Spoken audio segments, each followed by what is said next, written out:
Bakit Student Visa Canada? Sapagkat ito na po ang pinakamabilis at pinakamadaling way to enter Canada, at bilang isang international student, pwede kayong magtrabaho part-time.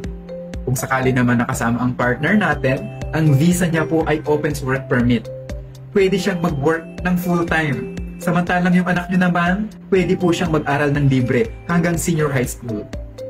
Bakit ito naging pathway for permanent residence? Sapagkat nagbibigay po ito ng extra points para makapag-apply tayo ng permanent resident application. Tulad ng nakapag-aral kayo, so meron tayong additional points for education. Pangalawa naman po ay nakapag-work tayo inside Canada, so meron din siyang additional points. At marami pa pong iba. Ano katagal ang proseso? Ang proseso ay nagtatagal lamang po ng 4 hanggang 6 na buwan. Depende na lang po sa inyo yun kung gaano kayo kabilis magpasa ng mga requirements. At kino-consider din natin ang tinatawag na intakes o start ng klase po ng mga school sa Canada.